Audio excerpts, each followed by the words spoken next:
الحمد لله رب العالمين، والصلاة والسلام على أشرف الأنبياء وإمام المرسلين نبينا محمد وعلى آله وصحابته أجمعين والتابعين لهم بإحسان إلى يوم الدين. أما بعد، kwa mujibu wa kitabu chetu tunapokwenda nacho leo, tutaingia kwenye maudhui nyingine mpya, na ni maudhui ya al-qubur, babu ma jaa fi ziyarati al-qubur والدعاء لأهلها.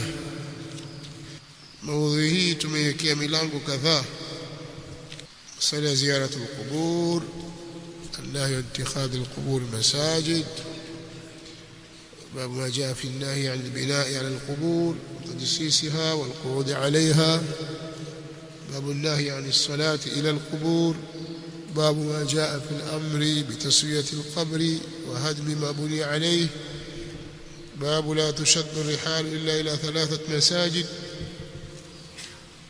na hii ni milango yenye kufuatana. Sasa ilikuwa vizuri tuwe fafanuzi katika yale ambayo tulikuwa tumeahidi kuyasema kuhusu masala ya kupungwa badala ya watu kufanya ruqya katika kuwatoa mashayatin. Kwenye darasa iliyopita tulizungumzia masala ya ruqya. Tutapenda kuyakariri mara kwa mara masala haya kwa sababu ya umuhimu wake kwa jamii tunayoishi.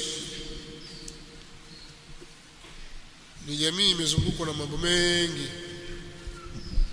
tena mengine ni hatari makubwa kabisa. Mambo ya kumtoa mtu katika mstari na katika njia ya haki, na bali anaweza kumuingiza katika shirki billahi na kufur, jambo ambalo kwa kweli la kutahadhari sana. Sasa jamii yetu inatasahali na mambo haya, yani jamii tunayoishi suala la shirki billah kwao ni dogo sana. Sio dogo tu, bali lina watetezi. Wale watetezi wanalifanya kama ni haki, na wale wanaopinga wanaonekana ni wakorofi. Ndio jamii tunayoishi sisi. Ukitaka kuishi kwa amani na watu, usizungumzie kuhusu shirki. Waache watu wafanye mambo yao. Ukizungumzia shirki utawakasirisha wenyewe na watakupiga vita. Usizungumzie kabisa. Waache watu wafanye mambo yao na mila zao. Haya mambo ya kujitia kwamba hii shirki kwao ni jambo lisilofurahisha. Na kwa masikitiko,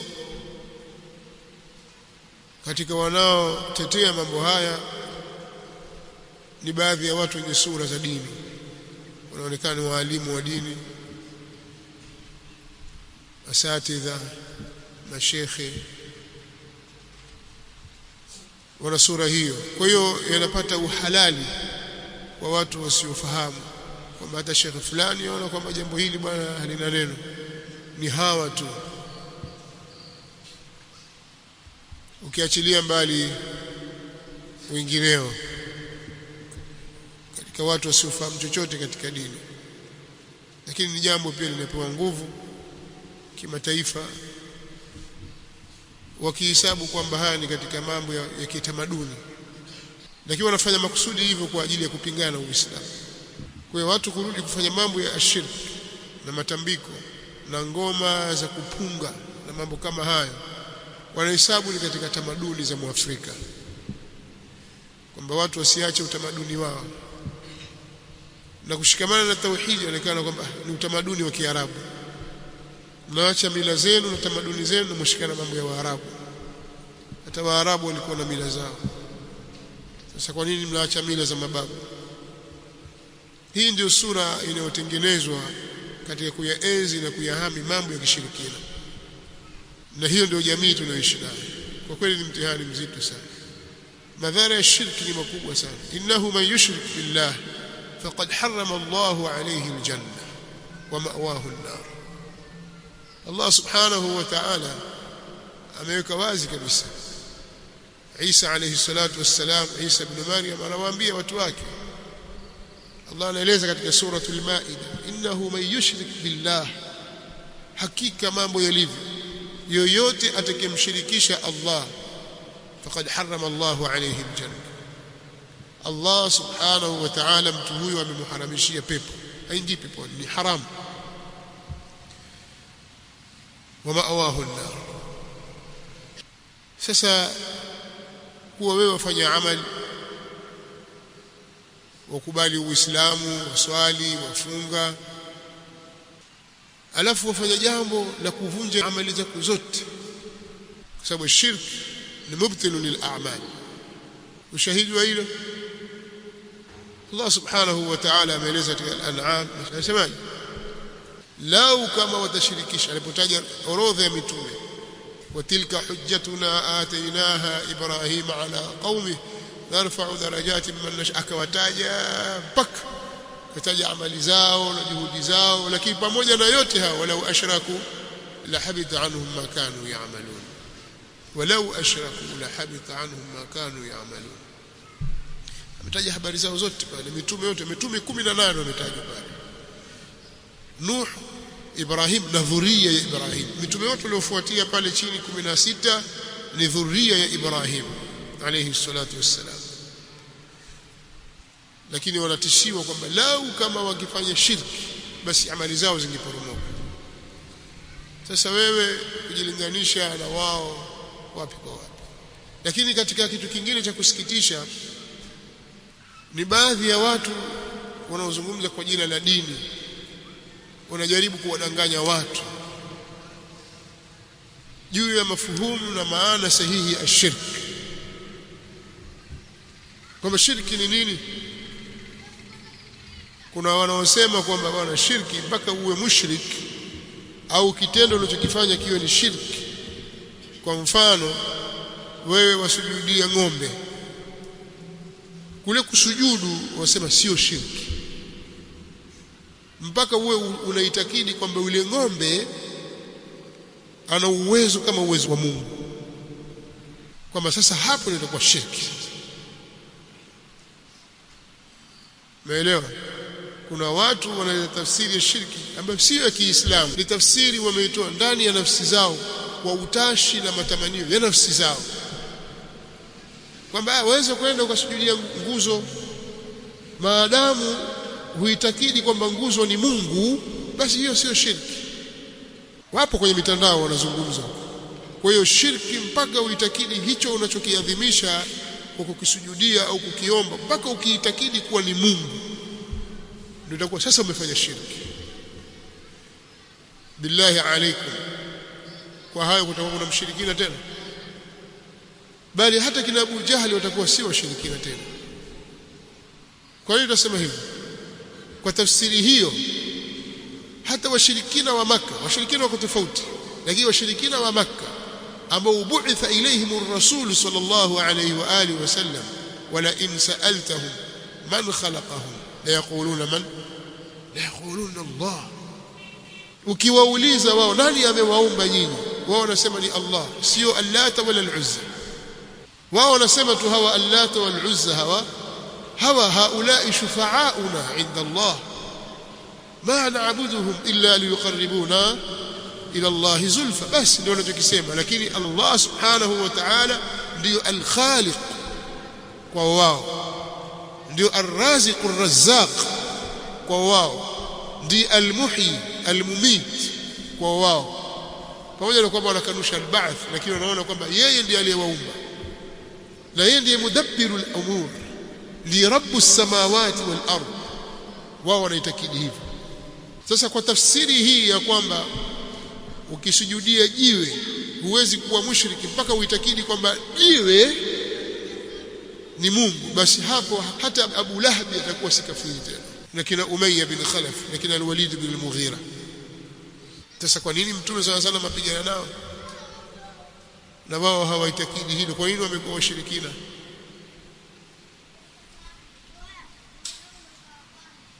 Kwa tafsiri hiyo ni tafsiri ya kimakosa, bali mtume sallallahu alaihi wa alihi wasallam aliyahukumu baadhi ya maneno na baadhi ya vitendo akaviita kuwa ni shirki. Na haya maneno ya mtume sallallahu alaihi wasallam yako wazi, na bila shaka kwa mwenye kusema maneno hayo haitakidi kwamba kuna Mungu mwingine pamoja na Allah, haitakidi hivyo. Mweza kunipa mifano maneno gani mtume sallallahu alaihi wasallam amezungumza kuwa ni shirki?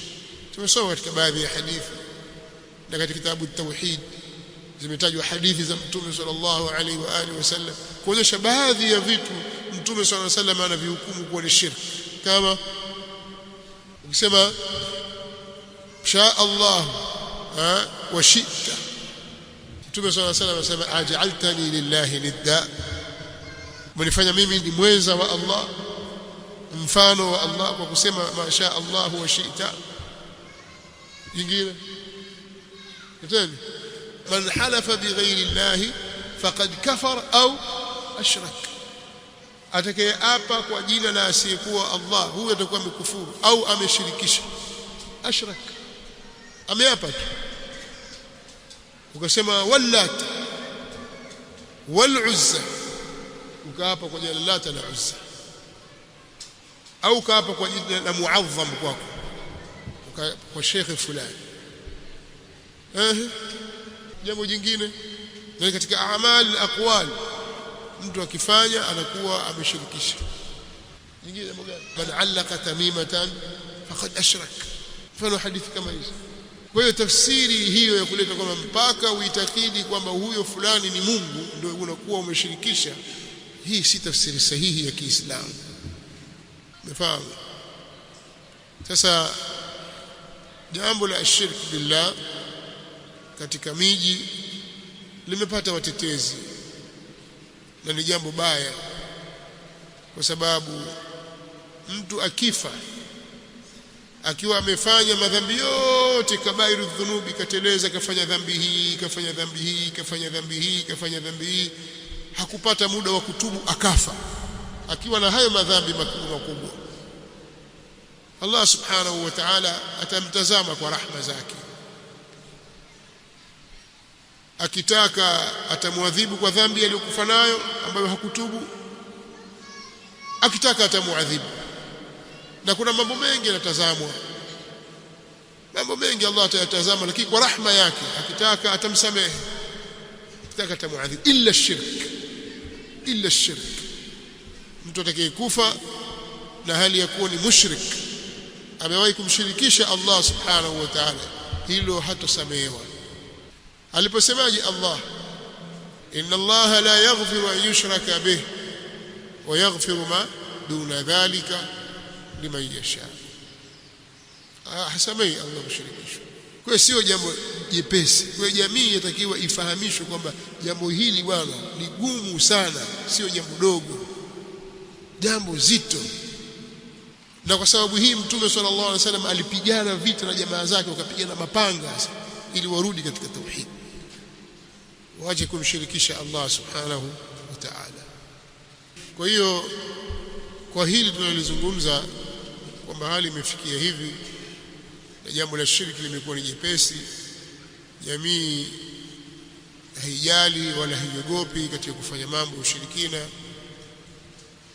na mambo haya yakawa yanatetewa, yana wafuasi, yana wafadhili, na wale ambao wanayakataza na kulingania kinyume chake, kulingania kwenye tauhid na mila ya Mtume Muhammad sallallahu alaihi wasallam na mila ya Nabiiullah Ibrahim alayhi salatu wassalam, wanaonekana ni watu wakorofi,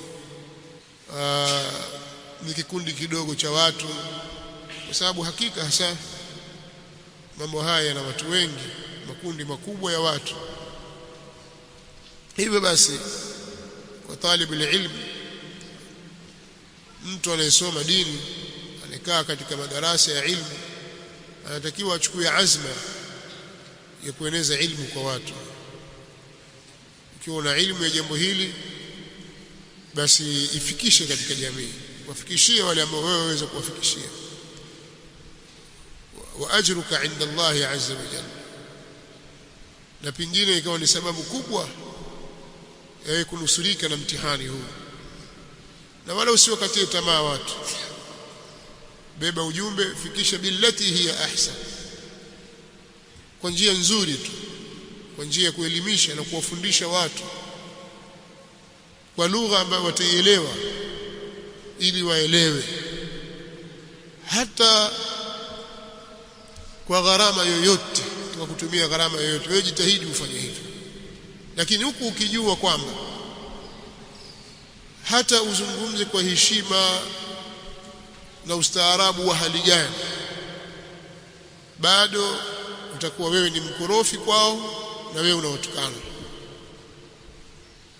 Hakuna mtu alikuwa na maneno mazuri na lugha nzuri na aliyebobea katika tabia njema kama Mtume Muhammad sallallahu alaihi wa alihi wasallam. Alikuwa na huruma kwao, lakini aliwalingania, akawakataza, akawasomea aya za Allah, akiwa anawahurumia kwa yale wanayofanya, lakini bado walimuona yeye ni mkorofi, kwamba anawatukana, anawatia kwenye upumbavu. Walimtuhumu hilo Mtume sallallahu alaihi wa alihi wasallam. Kwa hiyo wewe hata ujifanye hodari wa namna gani, bado utakuwa tuhuma iko kwako. Lakini pia isiwe ni kweli, ikawa sasa kwamba wewe watumie jeuri katika kuwafikishia watu. Si kila mtu ni mpinzani. Kuna mtu mwingine atakueleweshwa aelewe, bali umsubirie tu, mfanyie subra, mueleze kesho, leo, kesho kutwa, hasa wazazi, ndugu na jamaa. Na laiti kama mambo yangepelekwa kama vile unavyotaka wewe, basi hata wewe usingekuwa katika orodha ya watu wanaokaa kusoma ilmu. Watu wangekufanyia ususuavu. Wewe labda ulikuwa mpinzani, waitukana da'wa salafia, waitukana masalafi, hutaki kusikia. Kadhalikum kuntum min qabl famanna Allahu alaykum, kama hivyo mlikuwa nyinyi kabla ya hapo, Allah akawaneemesha, kujikuta na yeye mmeingia katika kuikubali haki. Kwa hiyo ni jambo linahitaji sabr, linahitaji hikma, linahitaji uvumilivu wa hali ya juu. Kwa hiyo uchukue azma hiyo, lakini faida yake pia ni kubwa. Jamii leo ilivyokuwa, hapo nyuma ilivyokuwa na sasa ni tofauti. Wewe ukienda sehemu ambayo da'wa imefanyika, watu wamelingania, wakasomesha, athari yake inaonekana, na zile sehemu ambazo hazijafikiwa na da'wa utaona pia tofauti. Hii kuonyesha kwamba amali ikifanyika na Allah akaibariki, akaweka kabuli, faida inapatikana. Na kama amali haikufanyika, basi watu wataendelea katika giza. Wewe safiri katika miji, utaona utafika mahali kwamba hapa hakuna, yani ulinganizi haupo, au hauko kwenye kile kiwango cha kinachotakiwa, au walinganizi wake wamekosa subra. Allah hakutia baraka, hakuweka tawfiki ya jambo hilo. Kwa hiyo nataka kusema kwamba ukisimama ukalingania kwa ilmu, kwa basira, basi athari itapatikana biidhnillah ta'ala, hata kama baada ya sinini, lakini athari itapatikana, hata kama ni mtu mmoja, hata kama ni watu wawili. Kwa hiyo hili jambo wewe unatakiwa ulitilie azma katika nafsi yako.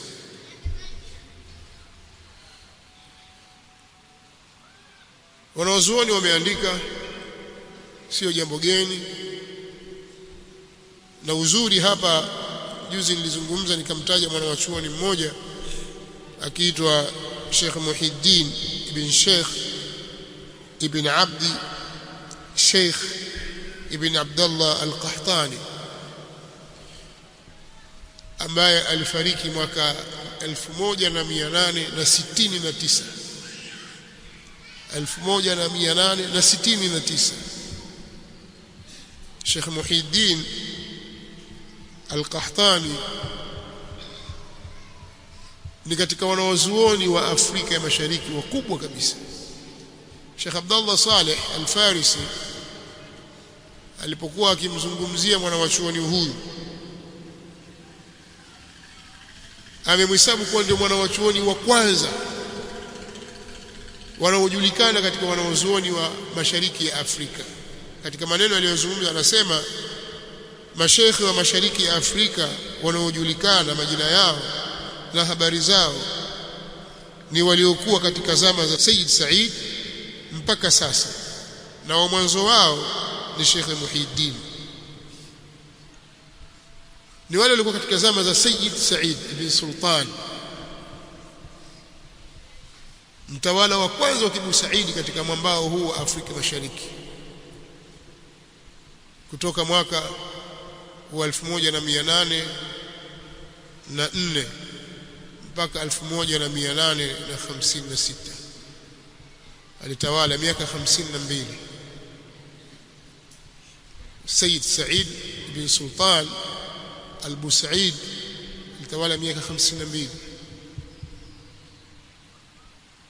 Sasa katika wanawazuoni wa mwanzo waliokuwa katika kipindi chake yeye ni Sheikh Muhyiddin, na alikuwa ni qadhi, chief qadhi katika wakati wake. Na mwaka 1840 alisafiri yeye mfalme Sayyid Said pamoja na Sheikh Muhyiddin kwenda Makka kufanya hija 1840. Siku nyingi sana. Sheikh Muhyiddin alikuwa ameandika vitabu mbalimbali, vitabu vingi. Miongoni mwa hivyo ni Muqaddima ya Minhaj, ameandika sharhi ya Muqaddima wa Minhaj. Lakini aliandika kitabu cha nadhm, manzuma ya sarf katika elimu ya sarufi katika lugha ya Kiarabu, manzuma safi, akawa anaisomesha. Alipofika Makka alipewa nafasi ya kusomesha kitabu chake hiki katika uwanja wa Haram. Sheikh Abdullah anasema jambo ambalo halijawahi kutokea kwa mwana wa chuoni wowote kutoka mashariki ya Afrika.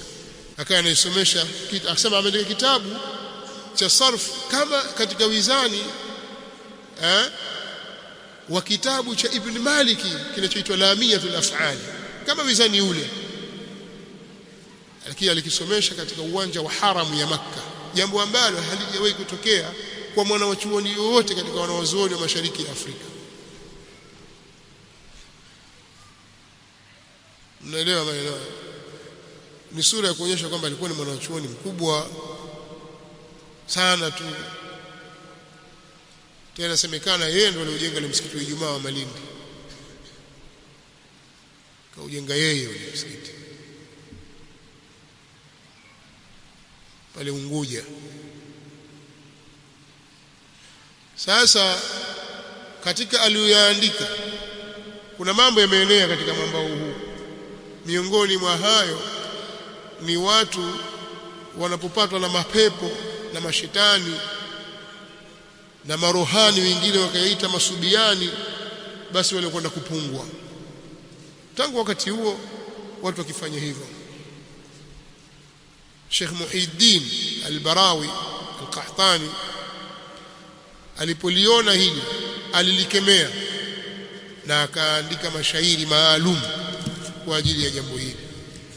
Miaka hiyo Sheikh Abdullah Salih al-Farisi ameyanukuu yale mashairi kwenye kitabu chake kinachoitwa Bid'a namba 1.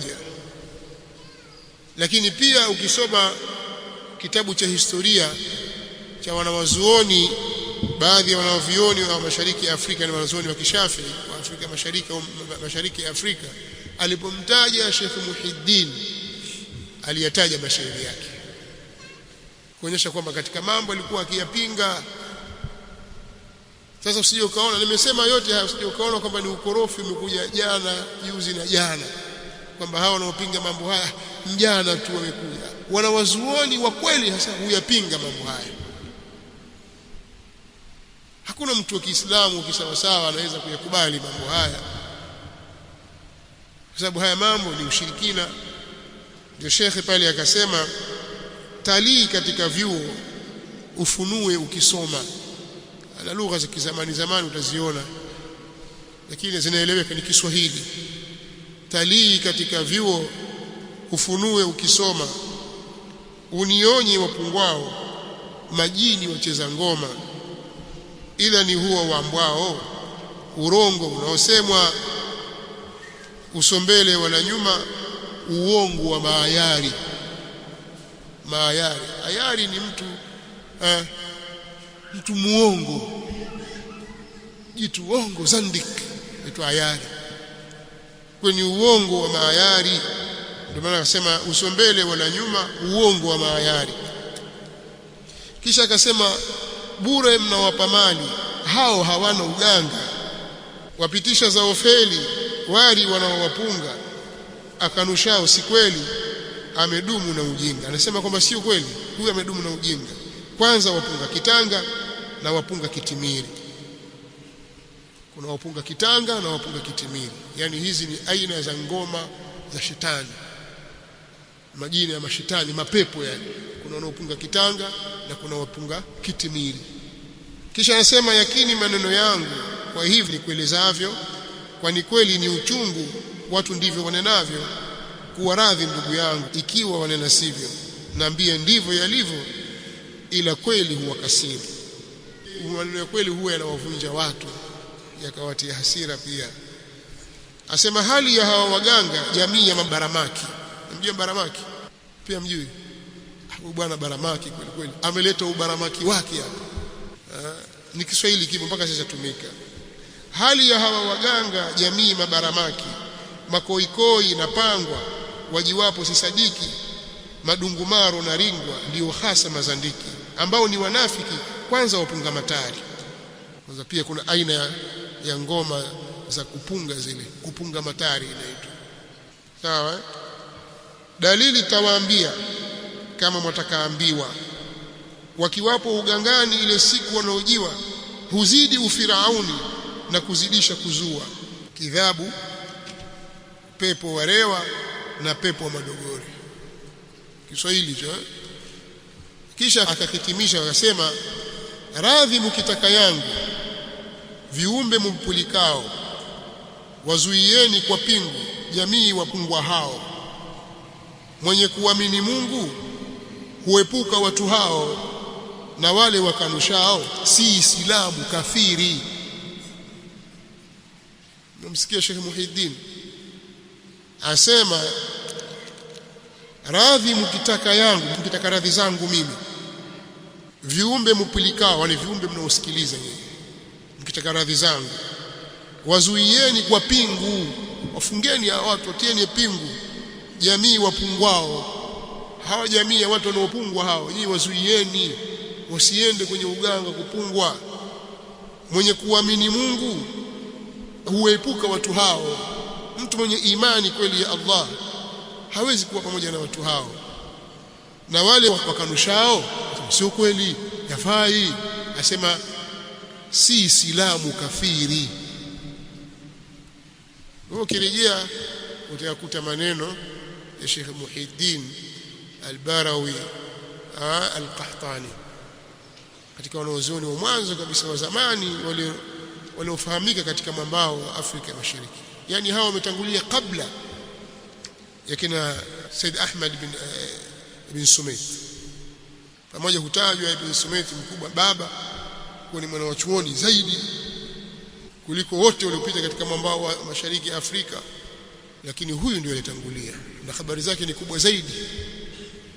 Sheikh Muhiddin alitoka Barawa, akaishi Lamu, akaishi Mombasa, akaenda Unguja, akawa chief kadhi wa Sayyid Said bin Sultan, na wanafunzi wake wengi wamekuwa makadhi katika miji mbalimbali katika mwambao huu wa Mashariki ya Afrika, huko Pemba, Unguja na sehemu nyingine, Unguja Ukuu na sehemu mbalimbali, mijini na mashambani, katika wanafunzi wa Sheikh Muhiddin na Sheikh Abdul Ghani na wengineo.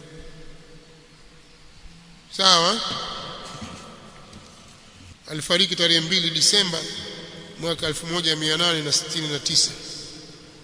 Katika wanafunzi wake ilikuwa ni Sheikh Abdul Aziz bin Abdul Ghani Al-Amawi, Said Ahmad bin Salim bin Abi Bakr bin Salim na wengineo katika wanafunzi wake wakubwa kabisa.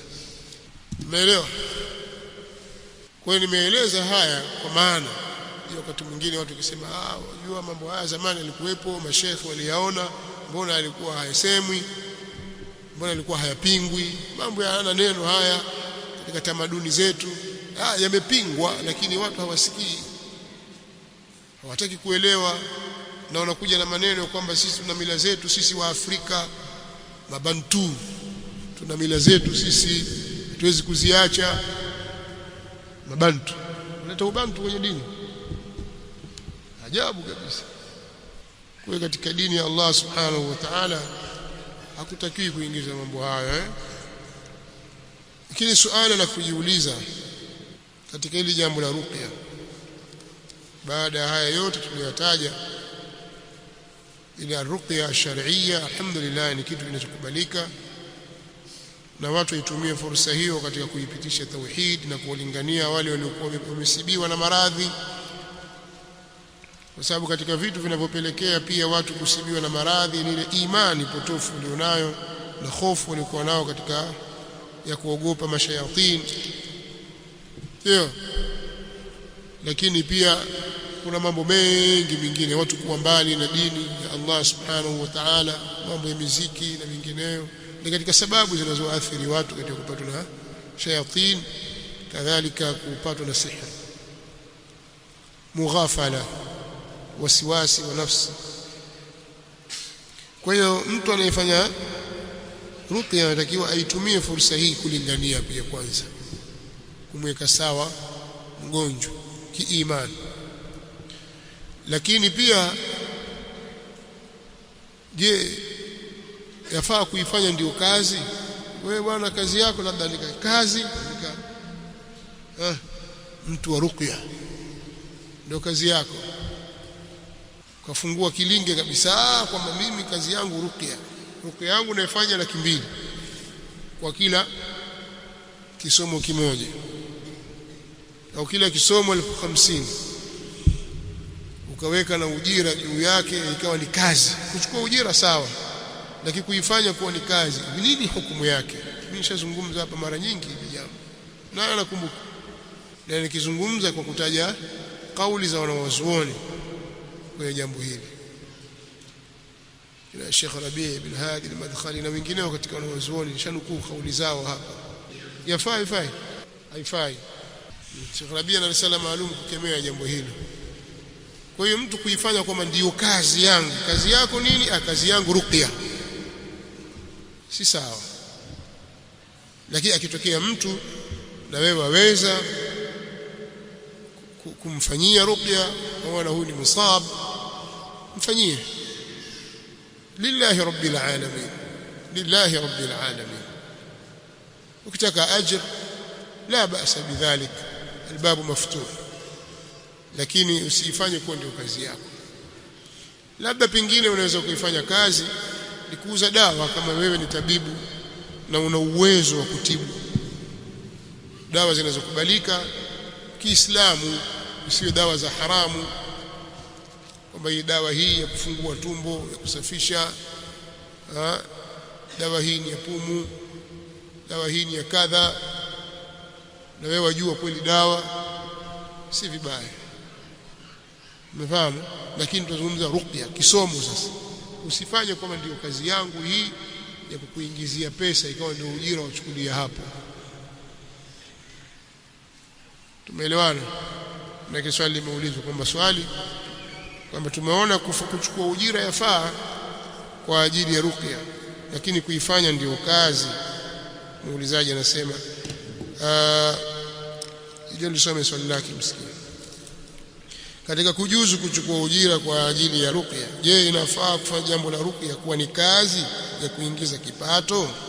Kwa majibu yake ndio haya ambayo tumeyastaja hapa.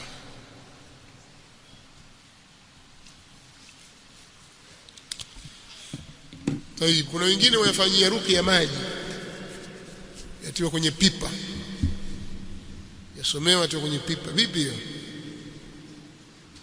Alafu kije pale wauziwa maji ya upako, iko hiyo? Na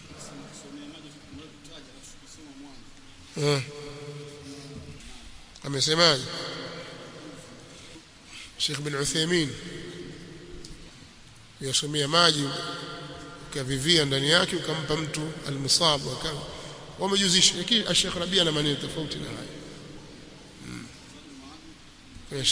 Imam Ibn Qayyim اللجنة الدائمة katika liqa albab almaftuh ya Sheikh Ibn Uthaymeen ametoa wajihi wa kujuzu. Lakini tunazungumza sasa, mtu amefanya ruqya pipa la maji pale, kwa hiyo ukija pale mumwagiwa, kwa mwingine njoo hapa anamwagiwa, hiyo vipi? Au watu wakatumia